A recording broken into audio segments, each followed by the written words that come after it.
There was a noise Mira could never name. Not something loud, not even something she heard. It lived just behind her thoughts, like the dull hum of an old refrigerator or a memory of sirens from another room. She could go days pretending it wasn't there, but at night, it always returned, especially when things were quiet. She had tried everything: white noise machines, herbal teas, heavy curtains, even sleeping pills that made her forget she hadn't truly slept. Rest, to Mira, was not peace. It was surrender. And surrender had never felt safe. So when a letter slipped under her apartment door one grey Thursday, she didn't question who sent it. She simply read, "When the world feels too loud, follow the river upstream until the trees fall silent. There, you will find us. We are sleeping soon." Somnora. She folded the letter into her coat pocket and left 2 mornings later without telling anyone. Mira packed light. A notebook, her father's broken compass, a scarf that smelled like her grandmother's closet. She took the last train north, then followed the river on foot. The farther she walked, the quieter the world became. First, the cars disappeared. Then the birdsong faded. Eventually, even her footsteps on the dirt path began to sound like someone else's memories. And then she saw it. Or didn't exactly. The city shimmered, not like light on water, but like something almost forgotten, returning too quickly. The path ended at an archway made of woven branches and stone. Beyond it, curved buildings of pale marble, glowing faintly like they remembered the moon. There were no signs, no gates, no clocks, just people and silence. The people of Somnora did not speak. They moved with intention, with softness, as if their very presence was an act of kindness to the ground beneath them. Their robes were dyed in colors that had no names, like the underside of a raven's wing or the gray-blue of morning fog. Their eyes met hers not with suspicion, but with recognition, as if they'd been expecting her. An old man passed and gently tucked a white flower into the crook of her arm.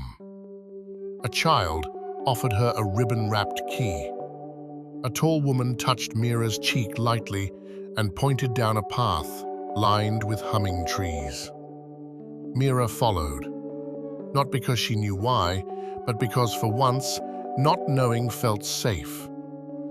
She arrived at a place she would later call the House of Falling Light. The entrance opened as she stepped forward.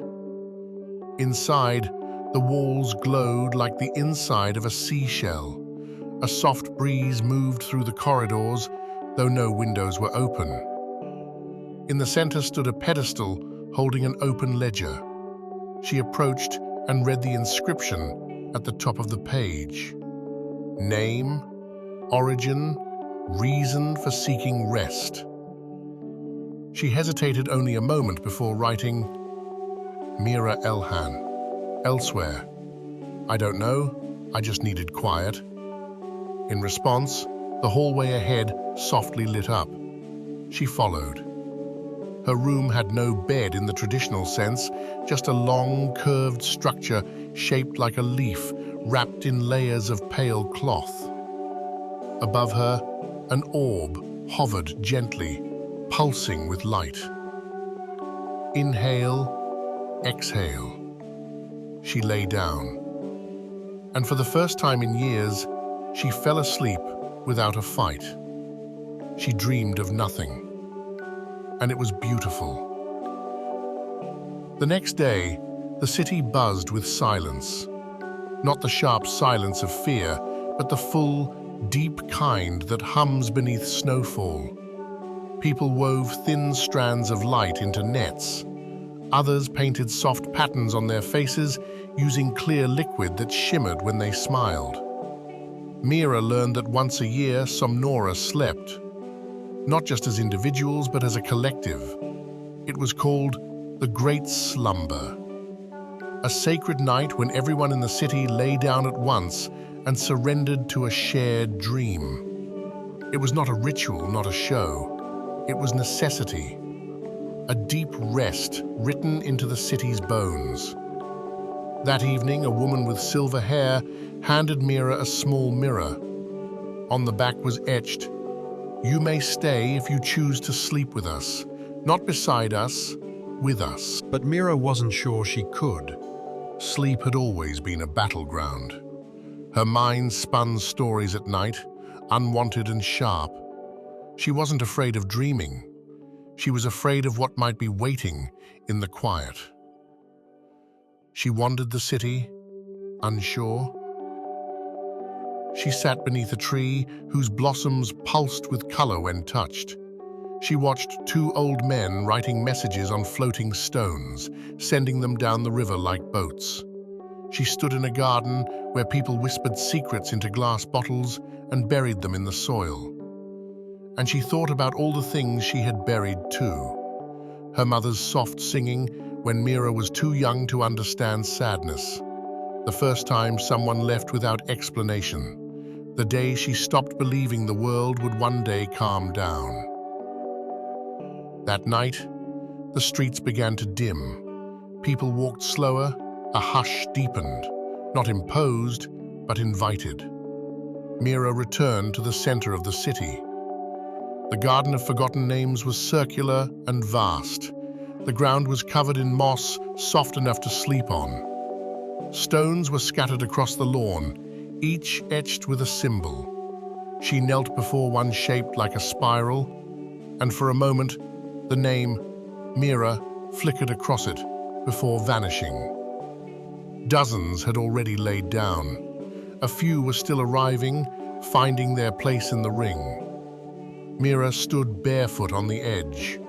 Then she stepped forward, laid down, closed her eyes, and Somnora breathed.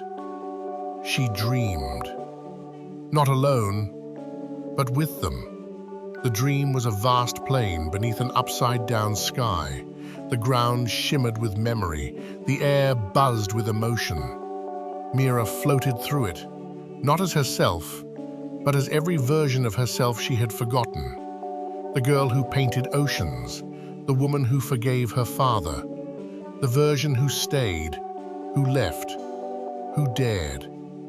She passed strangers who smiled without mouths, who held hands without touching. Everyone dreamed differently, but they were together, threads of one woven cloth. At the center of the plain stood a tree made of stillness. Under it, Mira saw herself, not sleeping, but awake, at peace. She cried without tears. When she opened her eyes, it was morning. The city was silent, but in a different way, not empty, but full. People moved slowly, stretching, blinking at the sky. There were no words exchanged. They had already said everything in the dream. The silver-haired woman found Mira again. She handed her the same mirror. This time, Mira turned it over herself. The engraving had changed. "You slept with us. Now we live within you. You may go, but Somnora never leaves." Mira stayed for 3 more days. She didn't write in her notebook. She didn't ask questions.